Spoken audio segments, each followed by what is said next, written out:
Well, hello, my name is Craig Smith. I am married to Mrs. Smith, and I am your friend. I am here to read The One and Only Ivan by Catherine Applegate. So as we start this book, The One and Only Ivan, there's the title page. We need to read a few glossary words to help us understand some of the story. So, chest beat. That is the repeated slapping of the chest with one or both hands in order to generate a loud sound, sometimes used by gorillas as a threat to display and to intimidate an opponent. Domain. That means territory. The grunt. That's a snorting pig-like noise made by gorilla parents to express annoyance. Meeball. That is dried excrement thrown at observers. 9,855 days. That's just an example. While gorillas in the wild typically gauge the passing of time based on seasons or food availability, Ivan has adopted a tally of days. 9,855 days is equal to 27 years. Not tag. That's a stuffed toy gorilla. Silverback, also used less frequently, is the term gray boss. That is an adult male over 12 years old with an area of silver hair on his back. The silverback is a figure of authority responsible for protecting his family. Slimy chimp. Slimy chimp, that's slang and it's offensive. It refers to a human. That means sweat on hairless skin, so humans are slimy chimps. Vining. That's casual play. It's a reference to vine swinging. So let's get started. Hello. I'm Ivan. I am a gorilla. It's not as easy as it looks. People call me the freeway gorilla, the ape at exit 8, the one and only Ivan, mighty silverback. The names are mine, but they're not me. I am Ivan, just Ivan, only Ivan. Humans waste words. They toss them like banana peels and leave them to rot. Everyone knows the peels are the best part. I suppose you think gorillas can't understand you. Of course, you also probably think we can't walk upright. Try knuckle walking for an hour. You tell me, which way is more fun? I've learned to understand human words over the years, but understanding human speech is not the same as understanding humans. Humans speak too much. They chatter like chimps, crowding the world with their noise, even when they have nothing to say. It took me some time to recognize all those human words, to weave words into things and sounds. But I was patient. Patient is a useful way to be when you're an ape. Gorillas are as patient as stones. Humans, not so much. I used to be a wild gorilla, and I still look the part. I have a gorilla's shy gaze, a gorilla's sly smile. I wear a snowy saddle of fur, the uniform of a silverback. When the sun warms my back, I cast a gorilla's majestic shadow. In my size, humans see a test of themselves. They hear fighting words on the wind, when all I'm thinking is how the late-day sun reminds me of a ripe nectarine. I'm mightier than any human, 400 pounds of pure power. My body looks made for battle. My arms, outstretched, span taller than the tallest human. My family tree spreads wide as well. I am a great ape, and you are a great ape. And so are chimpanzees and orangutans and bonobos, all of us distant and distrustful cousins. I know this is troubling. I too find it hard to believe there is a connection across time and space linking me to a race of ill-mannered clowns. Chimps. There's no excuse for them. The Exit 8 Big Top Mall and Video Arcade. I live in a human habitat called the Exit 8 Big Top Mall and Video Arcade. We are conveniently located off I-95 with shows at 2, 4, and 7, 365 days a year. Max says that when he answers the trilling telephone. Mac works here at the mall. He's the boss. I work here too. I'm the gorilla. At the Big Top Mall, A creaky music carousel spins all day, and monkeys and parrots live amid the merchants. In the middle of the mall is a ring with benches where humans can sit on their rumps while they eat soft pretzels. The floor is covered with sawdust made of dead trees. My domain is at one end of the ring. I live here because I am too much gorilla and not enough human. Stella's domain is next to mine. Stella is an elephant. She and Bob, who is a dog, are my dearest friends. At present, I do not have any gorilla friends. My domain is made of thick glass and rusty metal and rough cement. Stella's domain is made of metal bars. The sun bear's domain is wood. The parrot's is wire mesh. 3 of my walls are glass. One of them is cracked, and a small piece about the size of my hand is missing from its bottom corner. I made the hole with a baseball bat Matt gave me for my 6th birthday. After that, he took the bat away, but he lets me keep the baseball that came with it. A jungle scene is painted on one of my domain walls. It has a waterfall without water and flowers without scent and trees without roots. I didn't paint it, but I enjoy the shapes that flow across my wall, even if it isn't much of a jungle. I'm lucky my domain has 3 windowed walls. I can see the whole mall and a bit of the world beyond. The frantic pinball machines, the pink billows of cotton candy, the vast and treeless parking lot. Beyond the lot is a freeway where cars stampede without end. A giant sign at its edge beckons them to stop and rest like gazelles at a watering hole. The sign is faded, the colors bleeding, but I know what it says. Mac read its words aloud one day. Come to the Exit 8 Big Top Mall and Video Arcade, home of the one and only Ivan, mighty Silverback. Sadly, I cannot read, although I wish I could. Reading stories would make a fine way to fill my empty hours. Once, however, I was able to enjoy a book left in my domain by one of my keepers. It tasted like termite. The freeway billboard has a drawing of Mac in his clown clothes and Stella on her hind legs and an angry animal with fierce eyes and unkempt hair. That animal is supposed to be me, but the artist made a mistake. I am never angry. Anger is precious.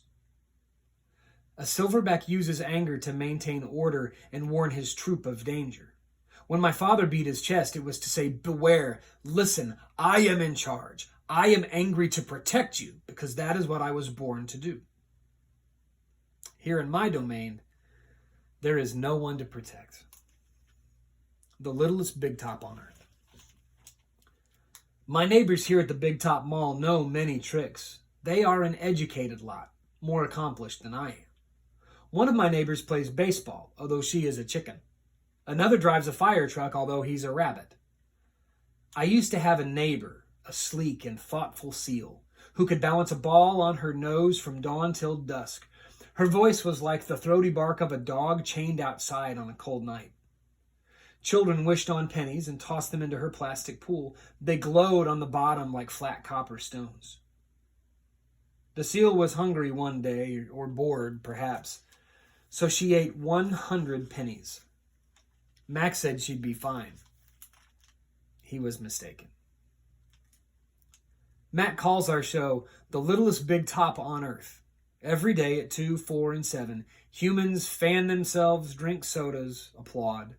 Babies wail. Mac, dressed like a clown, pedals a tiny bike. A dog named Snickers rides on Stella's back. Stella sits on a stool. It's a very sturdy stool. I don't do any tricks. Max says it's enough for me to be me. Stella told me that some circuses move from town to town, and they have humans who dangle on ropes, twining from the tops of tents. They have grumbling lions with gleaming teeth and a snaking line of elephants, each clutching the limp tail in front of her. The elephants look far off into the distance so they won't see the humans who want to see them. Our circus doesn't migrate. We sit where we are, like an old beast too tired to push on. After our show, humans forage through the stores. A store is where humans buy things they need to survive. At the Big Top Mall, some stores sell new things, Things like balloons and t-shirts and caps to cover the gleaming heads of humans. Some stores sell old things, things that smell dusty and damp and long forgotten. All day I watch humans scurry from store to store. They pass their green paper, dry as old leaves and smelling of 1,000 hands, back and forth and back again. They hunt frantically, stalking, pushing, grumbling. Then they leave, clutching bags filled with things, bright things, soft things, big things. But no matter how full the bags, they always come back for more. Humans are clever indeed. They spin pink clouds you can eat. They build domains with flat waterfalls. But they are lousy hunters. Some animals live privately, unwatched. But that is not my life. My life is flashing lights and pointing fingers and uninvited visitors. Inches away, humans flatten their little hands against the wall of glass that separates us. The glass says you are this and we are that, and that is how it always will be. Humans leave their fingerprints behind, sticky with candy, slick with sweat. Each night, a weary man comes to wipe them away. Sometimes I press my nose against the glass. My nose print, like your fingerprint, is the first and last and only one. The man wipes the glass, and then I'm gone. Here in my domain, I do not have much to do. You can only throw so many me balls at humans before you get bored. A me ball is made by rolling up dung until it's the size of a small apple, then letting it dry. I always keep a few on hand. For some reason, my visitors never seem to carry any. In my domain, I have a tire swing, a baseball, a tiny plastic pool filled with dirty water, and even an old TV. I have a stuffed toy gorilla, too. Julia, the daughter of the weary man who cleans the mall each night, gave it to me. The gorilla has empty eyes and floppy limbs, but I sleep with it every night. I call it not Tag. But Tag was my twin sister's name. Julia is 10 years old. She has hair like black glass and a wide half-moon smile. She and I have a lot in common. We are both great apes and we are both artists. It was Julia who gave me my first crayon, a stubby blue one, slipped through the broken spot in my glass along with a folded piece of paper. I knew what to do with it. I'd watched Julia draw, and when I dragged the crayon across the paper, it left a trail in its wake like a slithering blue snake. Julia's drawings are wild with color and movement. She draws things that aren't real, clouds that smile, cars that swim. She draws until her crayons break and her paper rips. Her pictures are like pieces of a dream. I can't draw dreamy pictures. I never remember my dreams, although I sometimes awaken with my fist clenched and my heart hammering. My drawings seem pale and timid next to Julia's. She draws the ideas in her head. I draw the things in my cage, simple items that fill my days. An apple core, a banana peel, a candy wrapper. I often eat my subjects before I draw them. But even though I draw the same things over and over again, I never get bored with my art. When I'm drawing, that's all I think about. I don't think about where I am, about yesterday or tomorrow. I just move my crayons across the paper. Humans don't always seem to recognize what I've drawn. They squint and cock their heads, murmur. I'll draw a banana, a perfectly lovely banana, and they'll say, it's a yellow airplane. It's a duck without wings. Well, that's all right. I'm not drawing for them. I'm drawing for me. Max soon realized that people will pay for a picture made by a gorilla, even if they don't know what it is. Now I draw every day. My works sell for $20 a piece, $25 with a frame, and the gift shop near my domain sells them. If I get tired and need a break, I eat my crayons. I think I've always been an artist. Even as a baby, still clinging to my mother, I had an artist's eye. I saw shapes in the clouds and sculptures in the tumbled stones at the bottom of a stream. I grabbed at colors. The crimson flower just out of reach, the ebony bird streaking past. I don't remember much about my early life, but I do remember this. Whenever I got the chance, I would dip my fingers into cool mud and use my mother's back for a canvas. She was a patient soul, my mother. Someday I hope I can draw the way Julia draws, imagining worlds that don't yet exist.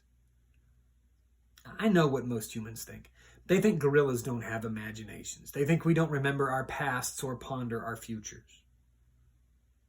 Well, come to think of it, I suppose they have a point. Mostly I think about what is, not about what could be. I've learned not to get my hopes up. When the Big Top Mall was first built, it smelled of new paint and fresh hay, and humans came to visit from morning till night. They drifted past my domain like logs on a lazy river. Lately, a day might go by without a single visitor. Max says he's worried. He says I'm not cute anymore. He says, Ivan, you've lost your magic, old guy. You used to be a hit. It's true that some of my visitors don't linger the way they used to. They stare through the glass, they cluck their tongues, they frown while I watch my TV. He looks lonely, they say. Not long ago, a little boy stood before my glass, tears streaming down his smooth red cheeks. He must be the loneliest gorilla in the world, he said, clutching his mother's hand. At times like that, I wish humans could understand me the way I understand them. It's not so bad, I wanted to tell the little boy. With enough time, you can get used to almost anything. My visitors are often surprised when they see the TV Mac put in my domain. They seem to find it odd, the sight of a gorilla staring at tiny humans in a box. Sometimes I wonder, though, isn't the way they stare at me sitting in my tiny box just as strange? And my TV is old, doesn't always work, and sometimes days will go by before anyone remembers to turn it on. I'll watch anything, but I'm particularly fond of cartoons with their bright jungle colors. I especially enjoy it when someone slips on a banana peel. Bob, my dog friend, loves TV almost as much as I do. He prefers to watch professional bowling and cat food commercials. Bob and I have seen many romance movies too. In a romance, there is much hugging and sometimes face-licking. I have yet to see a single romance starring a gorilla. And we also enjoy old Western movies. In a Western, someone always says, "This town ain't big enough for the both of us, Sheriff." In a Western, you can tell who the good guys are and who the bad guys are, and the good guys always win. Bob says Westerns are nothing like real life. I have been in my domain for 9,855 days, alone. For a while, when I was young and foolish, I thought I was the last gorilla on Earth. I tried not to dwell on it. Still, it's hard to stay upbeat when you think there are no more of you. Then one night, after I watched a movie about men in black hats with guns and feeble-minded horses, a different show came on. It was not a cartoon, not a romance, not a Western. I saw a lush forest. I heard birds murmuring. The grass moved. The trees rustled. And then I saw him. He was a bit threadbare and scrawny and not as good looking as I am, to be honest. But sure enough, he was a gorilla. As suddenly as he'd appeared, the gorilla vanished, and in his place was a scruffy white animal called, I learned, a polar bear. And then a chubby water creature called a manatee, and then another animal and another. All night I sat wondering about the gorilla I'd glimpsed. Where did he live? Would he ever come to visit? If there was a he somewhere, could there be a she as well? Or was it just the two of us in all the world, trapped in our own separate boxes? Stella says she is sure I will see another real, live gorilla someday. And I believe her because she is even older than I am and has eyes like black stars and knows more than I will ever know. Stella is a mountain. Next to her, I am a rock and Bob is a grain of sand. Every night, when the stores close and the moon washes the world with milky light, Stella and I talk. We don't have much in common, but we have enough. We are huge and alone, and we both love yogurt raisins. Sometimes Stella tells stories of her childhood, of leafy canopies hidden by mist and the busy songs of flowing water. Unlike me, she recalls every detail of her past. Stella loves the moon with its untroubled smile. I love the feel of the sun on my belly. She says, "It is quite a belly, my friend." And I say, "Thank you, and so is yours." We talk, but not too much.